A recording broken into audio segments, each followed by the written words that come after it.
नमस्कार साथियों। आज हम अध्ययन करेंगे पूर्ण प्रतियोगी फर्म का साम्य। पूर्ण प्रतियोगी फर्म का साम्य अथवा पूर्ण प्रतियोगी फर्म में कीमत व उत्पत्ति का निर्धारण। सबसे पहले हम बात करेंगे अल्पकाल की। अल्पकाल में प्रतियोगी फर्म का साम्य। अल्पकाल में फर्म का उद्देश्य लाभ को अधिकतम करना होता है। इसके लिए वह निम्न शर्तों का पालन करती है। नंबर 1 है एम आर बराबर एम सी। एम आर बराबर एम सी। एम आर बराबर सीमांत आगम, एम सी बराबर सीमांत लागत। दूसरी शर्त है एम सी वक्र एम आर वक्र को नीचे से काटे। दूसरी शर्त है एम सी वक्र एम आर वक्र को नीचे से काटे। तीसरी शर्त है पी ज़्यादा हो या बराबर हो ए बी सी के। पी ज़्यादा हो बराबर हो ए बी सी के। पी कीमत है, ए बी सी औसत परिवर्तनशील लागत। यदि कीमत ए बी सी से कम हो जाती है तो उत्पादन बंद हो जाएगा। अल्पकाल में प्रतियोगी फर्म को अधिसामान्य लाभ, सामान्य लाभ और हानि तीनों में से कोई भी एक स्थिति प्राप्त हो सकती है। अल्पकाल में प्रतियोगी फर्म को अधिसामान्य लाभ, सामान्य लाभ और हानि तीनों में से कोई भी एक स्थिति प्राप्त हो सकती है। सबसे पहले हम बात करेंगे अधिसामान्य लाभ की। देखो चित्र में क्षैतिज अक्ष पे लिया गया है उत्पादन और लंबवत अक्ष पे लिया गया है लागत, आगम और कीमत।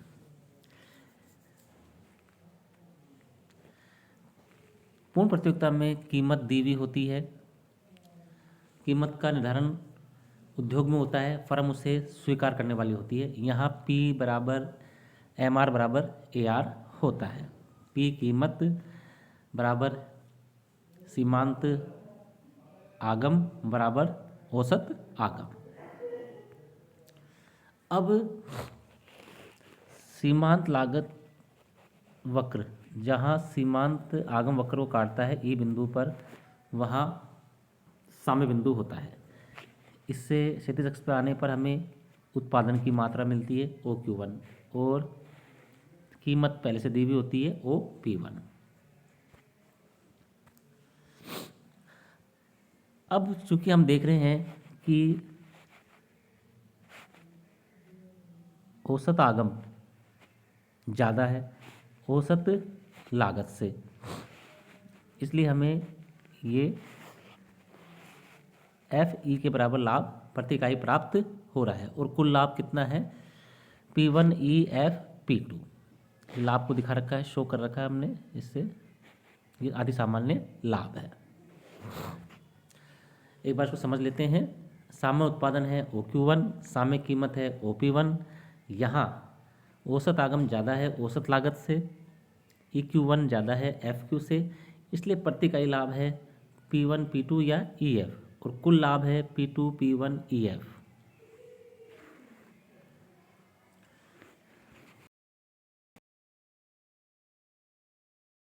चित्र में फर्म का साम्य वहाँ होता है जहाँ एम आर बराबर एम सी होती है। चित्र में ये बिंदु ई है जहाँ साम्य उत्पादन ओ क्यू वन तथा साम्य कीमत ओ पी वन है। यह फर्म की औसत आगम औसत लागत से अधिक है, इसलिए फर्म को अधिसामान्य लाभ प्राप्त होता है। यह प्रति इकाई लाभ पी वन पी टू या ई एफ है तथा कुल लाभ P two P one E F के समान है। अब हम बात करते हैं हानि की स्थिति। हानि की स्थिति में भी क्षैतिज अक्ष पे उत्पादन लिया है और लंबवत अक्ष पे लागत, आगम और कीमत है। साम्य वहाँ होता है जहाँ सीमांत लागत वक्र सीमांत आगम वक्र को काटता है ई बिंदु पर। इससे हम नीचे आते हैं तो उत्पादन मिलता है और बाएं जाते हैं तो जो कीमत दी हुई है वो प्राप्त होती है। यहाँ औसत लागत वक्र औसत आगम वक्र से ऊपर है, इसलिए यह फर्म को हानि हो रही है।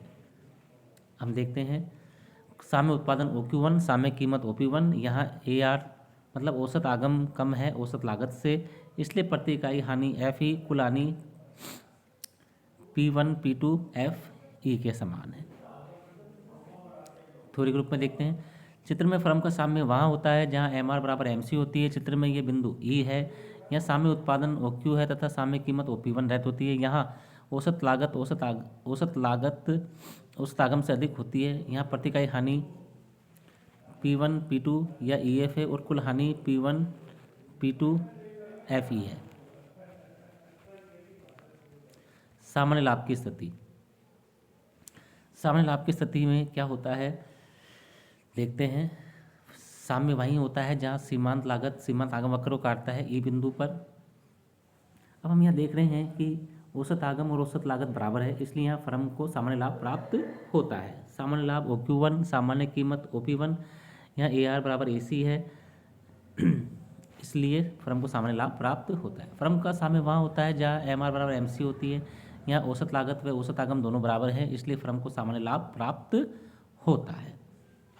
दीर्घकाल में फर्म का साम्य, दीर्घकाल में प्रतियोगी फर्म को हमेशा सामान्य लाभ ही प्राप्त होता है, क्योंकि जिस उद्योग में अधिक सामान्य लाभ प्राप्त होता है उसमें अधिक फर्म में लाभ हेतु प्रवेश करती हैं, जिससे उस उद्योग का अधिक सामान्य लाभ घटकर सामान्य लाभ रह जाता है। इसी प्रकार हानि वाले उद्योग से फर्में बाहर निकलती हैं, जिससे उस उद्योग की हानि सामान्य लाभ में बदल जाती है। दीर्घकाल में प्रतियोगी फर्म को हमेशा सामान्य लाभ ही प्राप्त होता है, क्योंकि जिस उद्योग में अधिक सामान्य लाभ प्राप्त होता है उससे में अधिक फर्में लाभ हेतु प्रवेश करती हैं, जिससे उस उद्योग का अधिक सामान्य लाभ घटकर सामान्य लाभ रह जाता है। इस प्रकार हानि वाले उद्योग से फर्में बाहर निकलती हैं, जिससे उस उद्योग की हानि सामान्य लाभ में बदल जाती है। दीर्घकाल में प्रतियोगी फर्म निम्न शर्तों का पालन करती है। नंबर 1, MR बराबर LMC बराबर AR बराबर MR बराबर P बराबर LAC। दोबारा देखेंगे, सीमांत आगम बराबर दीर्घकालीन सीमांत लागत बराबर औसत आगम बराबर सीमांत आगम बराबर कीमत बराबर दीर्घकालीन औसत लागत। दूसरा है LMC वक्र MR वक्र को नीचे से काटे। दीर्घकालीन सीमांत लागत वक्र सीमांत आगम वक्र को नीचे से काटे। तीसरा है P ज़्यादा होनी चाहिए या बराबर होनी चाहिए ABC के, इसे उत्पादन बंद बिंदु कहता है। अब हमने शामिल लिया है, क्षैतिज अक्ष पर उत्पादन लिया है और लंबवत अक्ष पर हमने लागत आगम और कीमत ली है। कीमत दी हुई है P1 बराबर AR बराबर MR।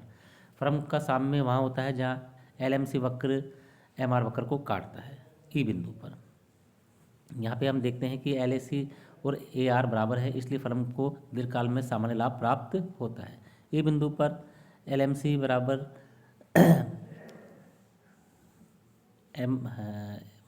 LAC बराबर AR बराबर MR बराबर P है। साम्य उत्पादन OQ1, साम्य कीमत OP1, AR बराबर LAC, इसलिए फर्म को दीर्घकाल में सामान्य लाभ प्राप्त होता है। चित्र में फर्म का साम्य वहाँ होता है जहाँ MR बराबर LMC है।